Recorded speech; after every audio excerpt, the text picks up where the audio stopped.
Hi everyone, welcome back to the Procreate for Beginners series. Today we're diving into one of Procreate's most powerful and fun tools, smudging and blending techniques to create realistic effects in your digital art. But here's the best part, stick around until the end because I'll share a simple blending trick that ties everything together for smooth, professional results. You don't want to miss it, so make sure to watch to the end. Let's start by setting up a simple canvas.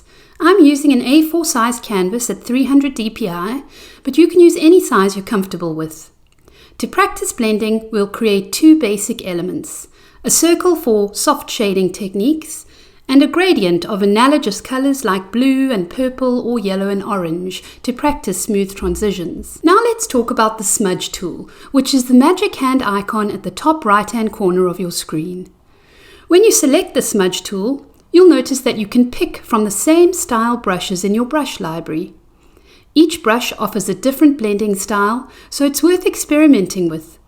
For now, I recommend starting with the soft airbrush for smooth, subtle transitions, or if you're looking for a bit of a painterly texture, you can go for the gouache brush.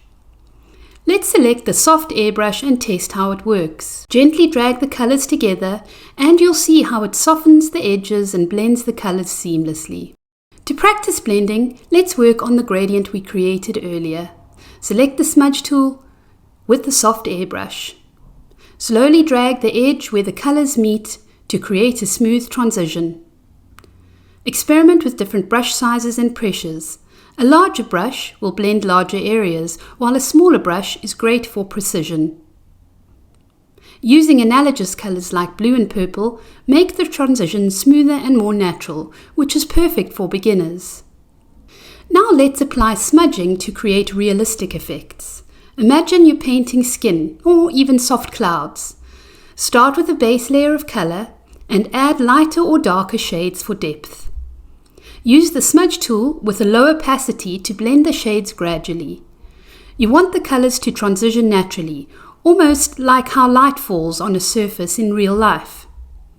Stay with me because in a few minutes I'll share a trick that ties all these techniques together for smoother and more realistic results. Blending becomes even more realistic when you combine it with layers. Here's a tip. Set the shadow layer to multiply and the highlight layer to screen in the layer modes. Then use the Smudge tool to blend them seamlessly into your base layer. This gives your artwork a soft, dimensional look without losing control over individual elements. Okay, here's the blending trick I promised. Once you have your image ready, duplicate all your layers, hide the first set of layers, and then merge the second set of layers into one. Then select the Gaussian Blur tool from the Adjustments menu, which is the magic wand icon, and drag your finger lightly to blur the transitions. You can then unhide the duplicated layer, the original layers, and then use the Eraser tool to bring back crisp details where needed, like around edges or focal points. This technique softens your blends just enough while maintaining the sharpness where it matters, making everything feel cohesive and realistic. Once you're happy with your blending, zoom out and check your work. Look for any harsh edges or unnatural transitions and use the Smudge tool to refine them. Remember, blending is all about subtlety. Less is often more. And there you have it. You've just learned how to smudge and blend in Procreate for realistic effects. Don't forget to try out the blending trick. It's a total game changer.